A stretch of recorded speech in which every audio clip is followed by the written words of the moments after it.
Welcome to our class. The first topic is the origin of Christianity in India. How Christianity began in India, or how this religion came to India or to this part of the world. And India is considered as one of the early homes of Christianity. Or, in other words, we can say Christianity in India is as old as Christianity itself. Even in the first century, we have Christians in India, especially in South India. So, India is considered as one of the early homes of Christianity. Even most of the Western world received Christianity. Much before that, Christianity was there in India. And the St. Thomas Christians of India is considered as one of the ancient Christian community in the world. So when we study about the Christian communities in the world, we can easily say that the St. Thomas Christians of India, of South India, is one of the ancient Christian communities in the world. So India is considered as one of the early homes of Christianity, and the St. Thomas Christians of India is considered as one of the ancient Christian communities in the world. And also, I said, Christianity in India is as old as Christianity itself. There are various traditions on the origin of Christianity in India. Why we say as traditions? Because we cannot clearly prove any of these traditions with clear historical evidences. Clear historical evidences are lacking to prove any of these traditions.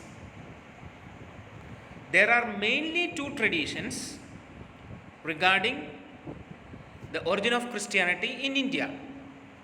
But in the St. Thomas tradition, we have three divisions, and apart from the St. Thomas tradition, again, there are some other traditions put forward another assumption that Christianity came through the merchants from the east. And there are mainly two traditions regarding the origin of Christianity in India, such as Saint Bartholomew tradition and Saint Thomas tradition. Today in this class, we are going to study about Saint Bartholomew tradition, or in other words, Bartholomew, one of the disciples of Jesus Christ, came to India and established the church in India. According to this tradition, Saint Bartholomew, one of the disciples of Jesus Christ, came to Kalyan near Bombay, now it is Mumbai, and established the church in India. And he had a short ministry in the Kalyan area of the west coast of India. And Bartholomew lived hardly 7 years in India, during which he had to face a very hostile environment. And he came to India around 55 AD. This is what Saint Bartholomew tradition says. According to this tradition, Bartholomew, one of the disciples of Jesus Christ, came to Bombay, a place called Kalyan that is in the west coast of India, and he lived hardly 7 years in India. And during the time, he had to face a very hostile environment, lot of persecutions that he faced in that 7 years, just like all other apostles faced in different parts of the world or different parts of the Roman Empire, as we see in the Bible. So Bartholomew also faced lot of persecutions in India, and the date or the year of his coming is around 55 AD. And the tradition again says, from the time of Bartholomew, the area around Kalyan had a large Christian population. And from that time onwards, there was a large Christian population in and around the area of Kalyan.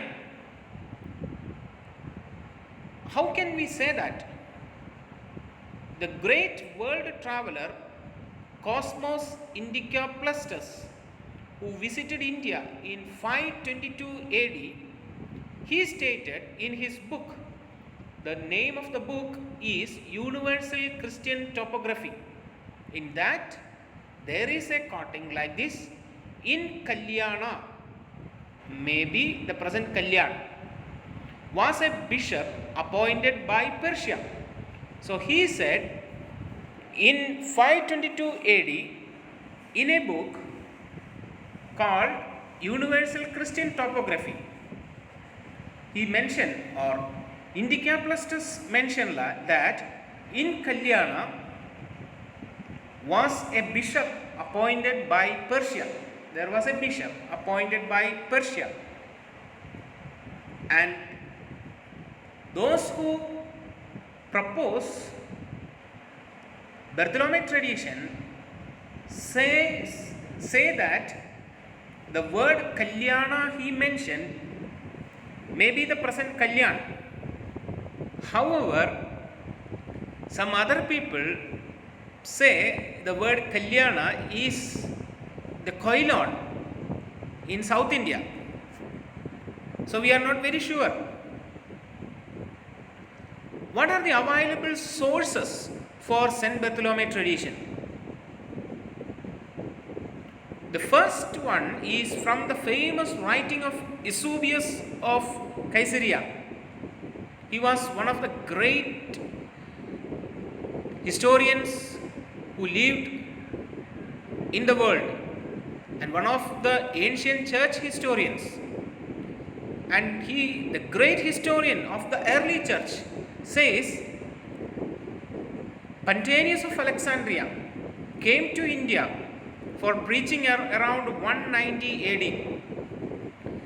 He also mentioned that Pantanius found a copy of the Gospel according to Saint Matthew in Hebrew left behind by Saint Bartholomew, one of the disciples of Jesus Christ. And Pantanius took that Gospel back to Alexandria. So this is what mentioned in the history of Eusebius of Caesarea. He said, Pantanius, a preacher of Alexandria, came to India for preaching around 190 AD.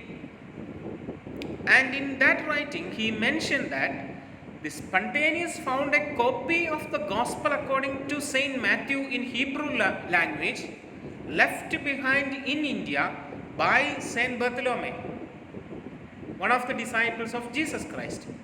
And again he said, Pantanius took that copy of the Gospel of Matthew back to Alexandria.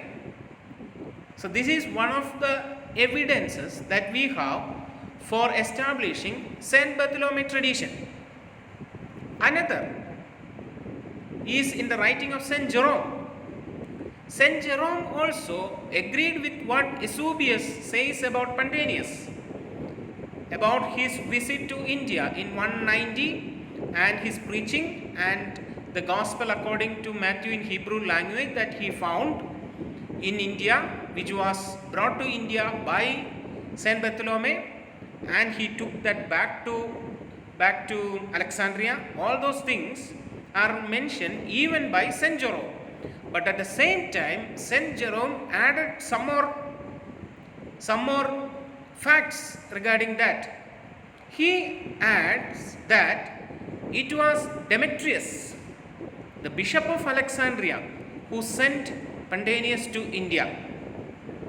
So both Eusebius of Caesarea and Saint Jerome mentioned that Saint Bartholomew came to India and he brought the gospel according to Matthew in Hebrew language to India, and later Pantanius, one of the preachers, visited India in 190 and he found this copy of the gospel of Matthew and he took it back to Alexandria.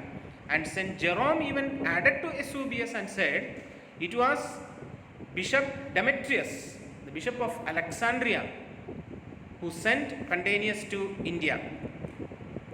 Another important source for the Bartholomew tradition is the writing of Medlicott, the Bishop of Trichonia.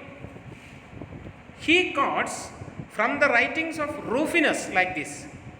So, we have an evidence from the writing of the Bishop of Trichonia, Medlicott, and in his writings he quoted another person, Rufinus, like this.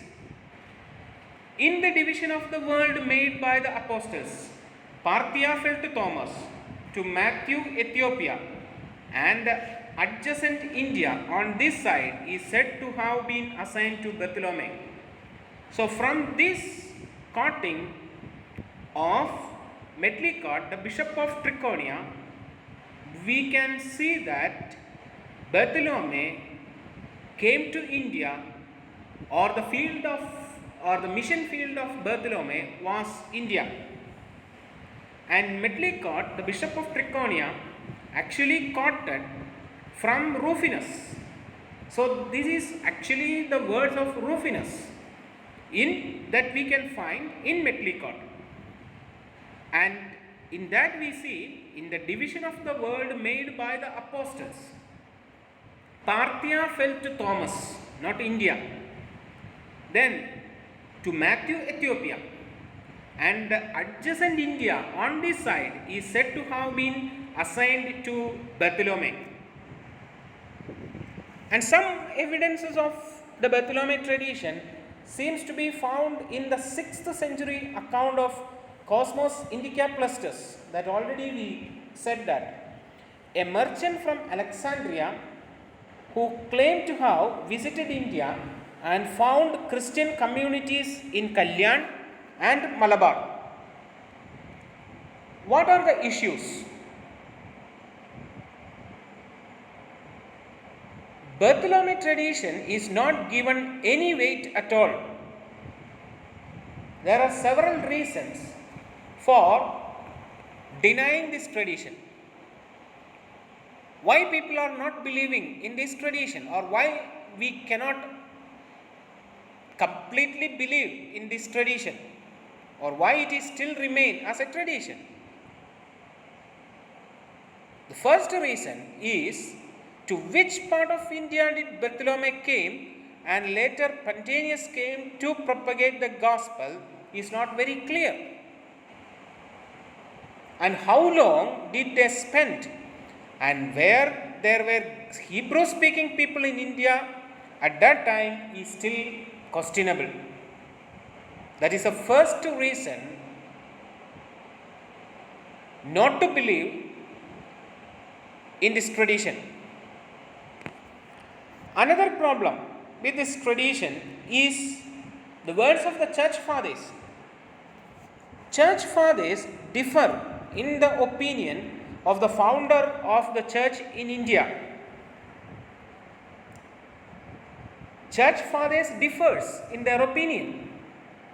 Some says it is not Bartholomew but Saint Thomas, and some others did not even mention about both these traditions.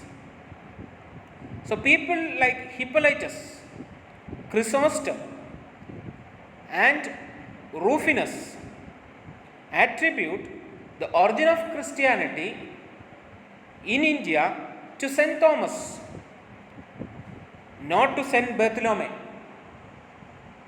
That is again another problem. People like Hippolytus, Chrysostom, and Rufinus, they said the apostle who came to India was not Bartholomew but Saint Thomas. And another problem to establish this tradition was the name India used in earlier times. India was a vague term which might stand for almost any region beyond the Roman Empire's southeastern frontiers. In earlier times, in the 1st century and all, the term India was a vague term. People used this term for all the regions beyond the Roman Empire's southeastern frontier. If a person crossed the southeastern boundaries of the Roman Empire, in those days, people considered that person went to India. That was the normal understanding of India in those days. Therefore, the place India mentioned by Eusebius may be the countries bordering on the Red Sea. So, some of the countries or the regions that bordering on the Red Sea can be also considered as India in those days. And the people lived with the Indian origin were considered also as India in those days beyond the Roman Empire. And the place of his martyrdom is traditionally identified with Derbent on the west coast of the Caspian Sea in Armenia. So, the place of his martyrdom, the martyrdom of Bartholomew, is traditionally identified with Derbent, not in India, or not Mumbai, not Kalyan, but it is Derbent on the west coast of the Caspian Sea in Armenia. And another important problem with the Bartholomew tradition is the lack of Christian community today claims descent from his preaching. There is no Christian community claim that they were the descendants of Apostle Bartholomew. No Christian community in India claim that they are Christians because their forefathers were baptized by Saint Bartholomew. There is no Christian community exist in India, or in our evidence there were no Christian community existed in India who claim that their forefathers were baptized by Saint Bartholomew. Thank you.